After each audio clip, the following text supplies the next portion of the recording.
Board committees. Today we're going to dive into some detail about the use of these super powerful tools in a corporate setting.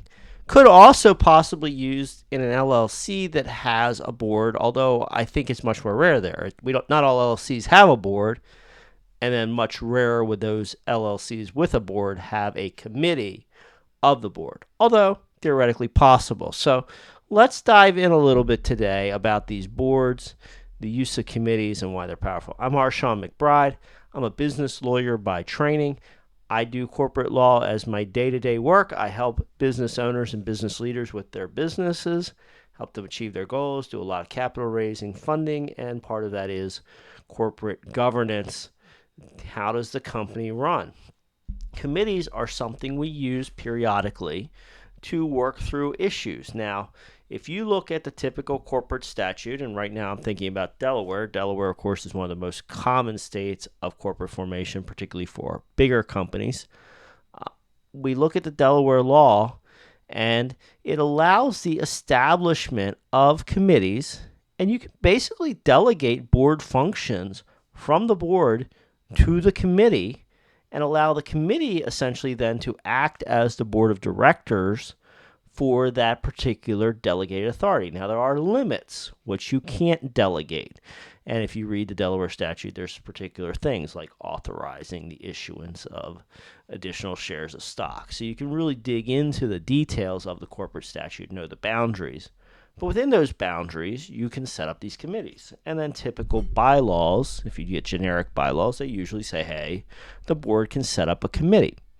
Why would you ever do this? Well, it's a great way to deal with conflicts of interest. Sometimes we set up board committees when there's a conflict. Maybe directors are involved in a transaction, and we need to get an approval of somebody who's not directly involved. Well, a committee can be a way to take conflicted directors out of the decision-making process, invest in the committee, the decision-making process, and then you get away from that whole air of an interested director transaction. Now, many corporate statutes do allow you to still approve a transaction despite a director interest, but that committee can be even cleaner. It can also be a great way to divvy up work. Maybe you have a busy board and they don't have time to deal with everything. Using committees to subdivide some of the work can allow those committees to deal with it without involving all the other directors, saving time and resources. Can also be a way for specialization. Having a committee that deals with specific issues, they get very specialized in those issues, and then the entire board doesn't have to have that level and depth of analysis. So these can be very powerful tools to use, and something that a lot of smaller companies don't use enough. Now, these committees become very powerful in small companies when we have those types of conflicted transactions, specialized transactions, or as board members start to get too busy. Generally very simple to set up a committee unless your bylaws state otherwise. Your corporate law generally allows your board to establish committees. So you just have to have a board meeting and have your board establish that committee along with the boundaries of it. That's usually going to be a committee charter. So resolutions, a charter, talks about how the committee works, and then the committee's off and running. The committee then meets. They have what authority is delegated to them, and things move forward. And like I say, this can be a great way to get a smaller group of directors working together, particularly if something's very intensive. Let's say you're in the middle of litigation and you set up a litigation committee.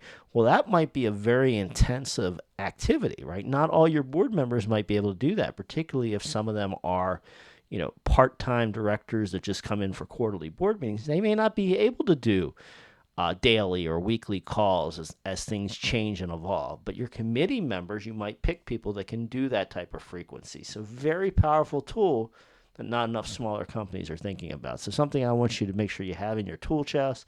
Definitely something to talk to your lawyer about if you think it makes sense. They can talk to you about how to structure it, how to get it set up, how to get it running correctly.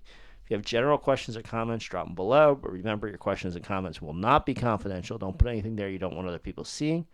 I hope you look into subscribing to the channel if it'll be helpful to you, and we have a whole library of past videos which may be helpful for you in other topics. Thanks for tuning in today, folks. Look forward to seeing you for another video soon.